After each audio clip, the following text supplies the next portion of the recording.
Tom, we have a red flag for you. What? Yeah, red flag. For what? About the guest for today. Oh, that makes sense. Yes, we're going to be joined by Julian Tan, who's the head of esports at F1. This is going to be a brilliant show. Let's do it.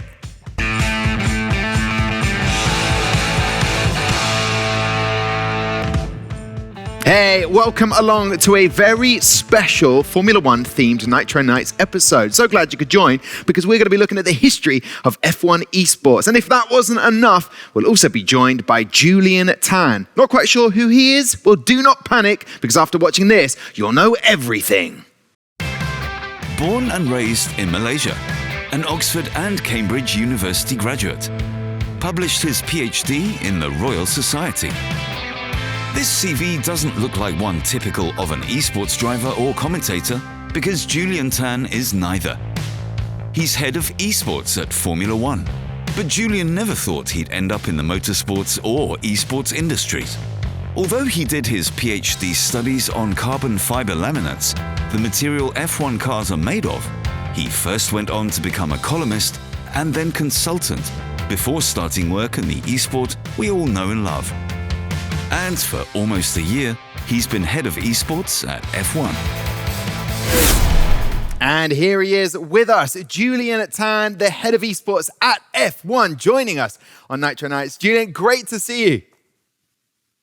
Thank you for having me. It's a pleasure to be here. Yeah, and I actually have a bone to pick with you, Julian. We saw a lot of pictures with you and various people from Gfinity Arena during the F1 Esports. Not one picture of me and you in that. So I think that needs to change for season 4. Am I right?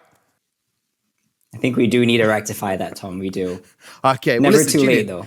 Great to have you on the show. And people will want to know what is involved in being the head of esports at F1. What does that job entail? I think it's a really interesting and very fascinating job. A lot of the work that we do within esports is very blue sky, they're very exploratory because, you know, where we are as an industry within sim racing, we're still relatively nascent. And with a brand like Formula One, everyone's sort of watching what we're going to be doing next. So in many ways, what we do within esports, in some ways actually defines the way in which sim racing would actually evolve as an industry. So to a large extent, it is a huge privilege to be in that position to, you know, help shape how the industry would evolve. But the role itself is actually incredibly exciting. At the end of the day, there's a lot of strategic thinking that goes behind, you know, putting together what you see as end products. And, you know, it's no 2 days are the same, if I'm being completely honest. You know, we work with really terrific partners across Codemasters, Gfinity, within the Formula One management team as well. There are a lot of people involved in the sort of production of the esports initiatives that we see. And it's really great because everyone's sort of unified in that one direction. Everyone sees the potential that esports can bring to Formula One as a sport, and everyone's banded together and really has been rallied together to create the terrific entertainment that's been put on since 2017. So it's a really exciting space to be in. I know I certainly enjoy the role in working with our partners to put on the entertainment that we do. And yeah, we're really hopeful that we can continue to grow the space of esports for Formula One and more widely. Yeah, definitely. It sounds like in many respects, you're the taskmaster to continue things going in the way that you are. So what is the aspirations at the moment for F1 and F1 esports in general? So I think as we've sort of explored the space of esports since 2017, one of the core things that we've wanted to kind of bring forward is this approach of testing and learning and continuing to innovate as we go. And the beauty about esports, it actually really does allow us to do that very, very effectively. The opportunities to diversify a product set to meet whatever your goals are, whether that is reaching out to a younger audience, creating greater engagement for our existing audience, creating a new media asset, you know, servicing our sponsors, you know, and unveiling the personalities of the drivers. There's just so many things that we can do with esports. And yeah, you know, it's as we explore this space, a big part of it is about being innovative and having an open mind about how we you know, direct this asset strategically. There are core, what I would call sort of North Stars that we use as guiding principles to make sure that we are always, moving in that direction. But we're not afraid of taking side routes in order to get there. And I think it's important that we do the exploration so that we can see what works, what doesn't work, what our fans want to see, what our audiences want to see more of or less of. And it's sort of having that approach that has helped us develop a product, I would say, that has resonated not only with our new fans, which initially the product was meant to kind of serve that purpose, to kind of bring in new fans into sport, which it is. But a big part of it is also how do we create a product that's authentic for our existing fans to kind of deepen their engagement with Formula One. So, I couldn't say where F1 Esports is going to be sort of 5 to 10 years down the line, because a big part of the success that we've seen is actually being able to adapt to the situations that we're in. I'll give you an example. Like, nobody thought that earlier this year we would be going through a global pandemic and that we would be relying on esports to help keep the lights on at Formula One. But it's just sort of having that mindset and that philosophy that has really helped our product succeed, I would say, and resonate with our fan base, both old and new. Well, I know for a fact, Julian, the fan base is getting bigger. They're more demanding, but I know after what you've just said there, we are in safe hands. The question is, though, Julian, how good are you at quickfire questions? I'm not good at them, but we can give it a go. With that answer, I feel like we'll be fine. So are you ready for the quickfire round? Julian? Yes, let's go. Perfect. Here we go then. Favorite racing game of all time? Formula One, the official Formula One game, obviously. I knew he'd say that. Favorite driver? My favorite driver is Charles Leclerc, personally. But I obviously have, I can't be biased really, but if I had to pick, it would be Charles. Okay, fair enough. Favorite car? What, in Formula One, or? I would take any or just in answer general? that you feel like maybe the car that you drove to work today, Julian. It's entirely up to you. My favorite car would be the Formula One Esports car within the Formula One game. Okay, fair enough. Beautiful car. Favorite virtual GP so far? You mentioned it in the pandemic that we've been through and we had the virtual Grand Prix. So was there one that stood out for you? The race in Interlagos was spectacular. I think the the overtaking between Charles and Albon was just amazing. It was indeed. ERS or DRS? DRS. Okay, and finally, favorite F1 game of all time? You're going to have to pick a year, Julian. I'm going to say F1 2020, actually. The guys at Codemasters have done a terrific job in building a terrific game. Yeah, they have indeed. Very exciting. And also, there's a new patch which has just come out. All right, Julian, listen, stick around because I want to talk about a bit more of your work in just a second. But before that, let's take a look at the F1 Esports Pro Series and how far it's come over the last few years. The F1 Esports Series can undoubtedly be regarded as a media flagship for esports racing. Its inaugural season took place back in 2017. Around 63,000 independent racers competed to qualify for the final stage at Yas Marina Circuit in the Arab Emirates. The event was broadcast in 123 countries. In the end, it was none other than Brandon Lee from the UK who emerged victorious.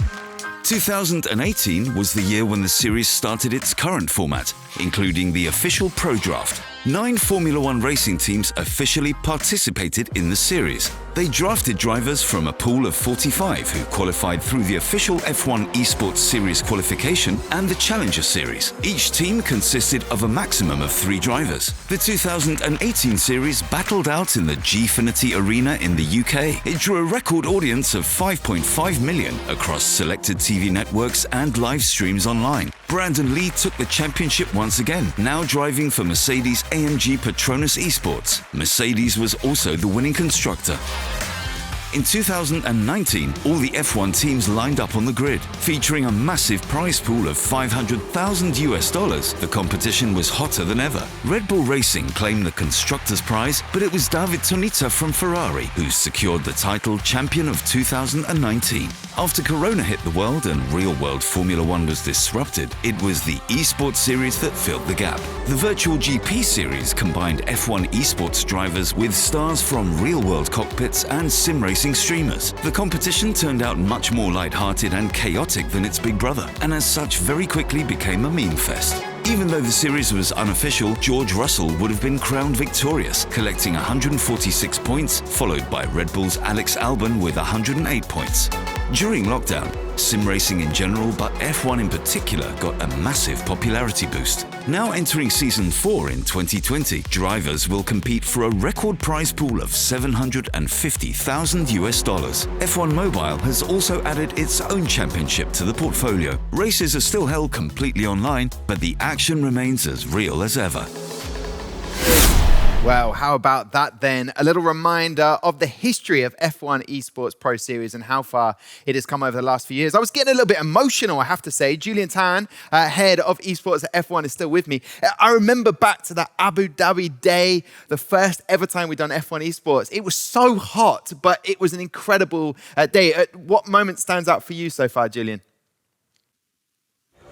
Abu Dhabi will always be really special. I think it was our first season, obviously, in esports, and we were learning a lot in a very, very short amount of time. I think the first season was definitely a really special one because I think when we entered it, we didn't really know what to expect, and just the reception that we got just more generally from our fans was just hugely positive. That was a huge reason as to why we decided to expand our efforts within esports. And, in many ways, the audience guided us, I guess, to where we are today with the virtual GPs and our F1 Esports Series and the wider diversification of our product set.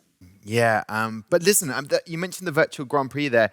F1 drivers, celebrities, some well-known drivers were taking part in that. Is there more scope for maybe F1 drivers? Because you look at Charles Leclerc, Alex Albon, who were enjoying it so much, George Russell.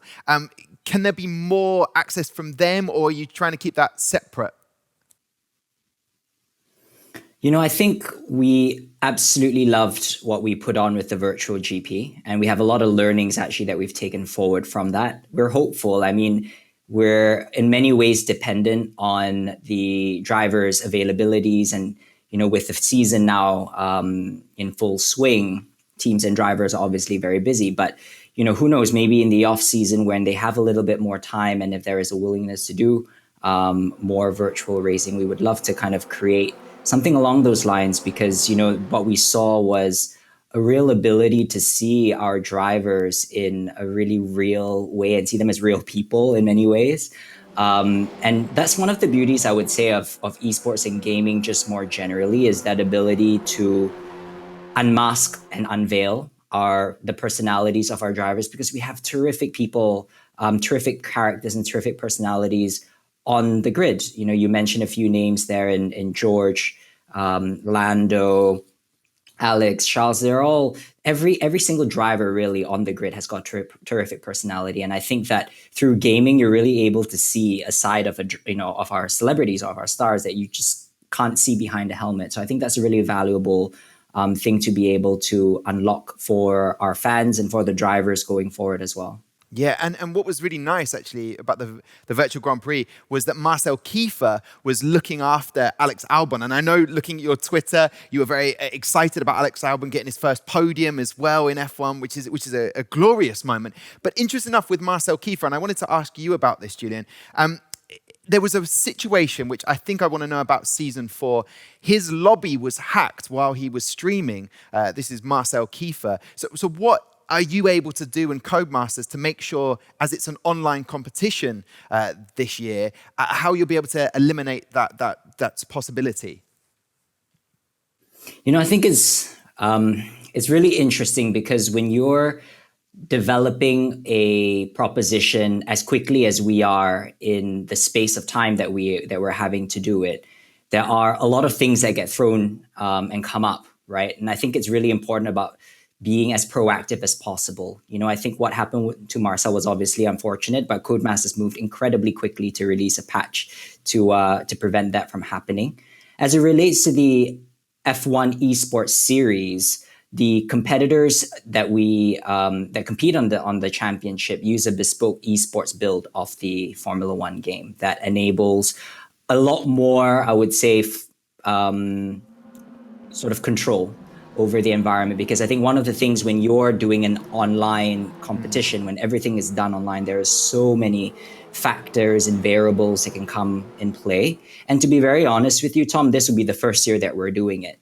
Yeah. And in many ways, we are actually very fortunate in the sense that we have had tested some of the technologies that we'll be rolling out for the F1 Esports Series later on this year during the virtual GPs. So some of those elements that we are implementing, we've already kind of tested during the VGPs, and other elements will be completely new.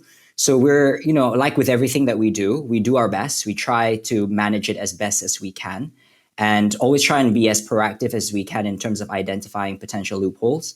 But as with anything, what is important is creating a great product.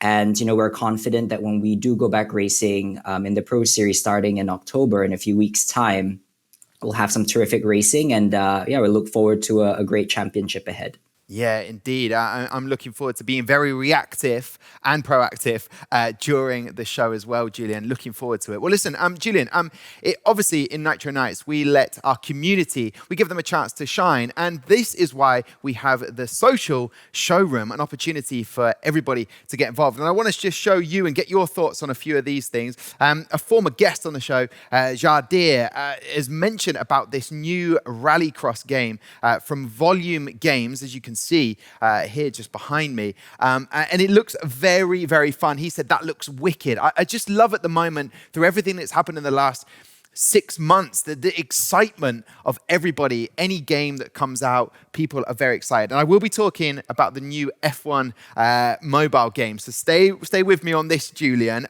But, there's a lot of games out there that people are playing and enjoying. Now, I also want to say this about NitroNights. We had a bit of fun made out of us, Julian, for our ad campaign. As you will see here, J.S _ unknown says overtake GG when they tweet stuff, and then when they promote the same tweet for the 5th time. Well, you can see the difference, but you've got to build a brand, right? You've got to build the brand, Julian. That's correct, right? I mean, I think what's really very fascinating about the gaming industry is, it's primarily very young, right? So the approach that you would take in terms of growing within gaming and esports is there's a very memeable aspect of it. There's a very sociable aspect of it. And actually, that's a big part of why we love actually being in this space, because how you speak to the audiences through gaming and esports is actually quite different from when you do it through other media. But yeah, I think it's great. Okay. Now, we want to push the LeMans coverage that is going to be happening. Fantastic tweet from Ben Rossi Turner, who has posted this. It's LeMans Esports Week. I can't believe it's September already. Plus the second LeMans event of the year for us. Great to speak with Joshua Suttle from Overtake GG this time. So guys, I can't stress this enough. Tuesday to Friday, 4 till 10. That's Central European time.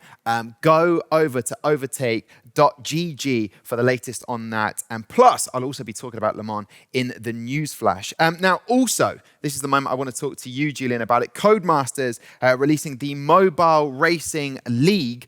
So many people excited about this. In particular, George Morgan has tweeted. He's an up-and-coming, very established commentator. This is incredible, he says. And even Sauber Esports get involved with the shocked emoji. And we also had another comment from JS _ unknown, who was excited about this mobile game. What is the theory behind it, Julian? How much excitement is there? Mobile gaming is one of the core growth areas within gaming.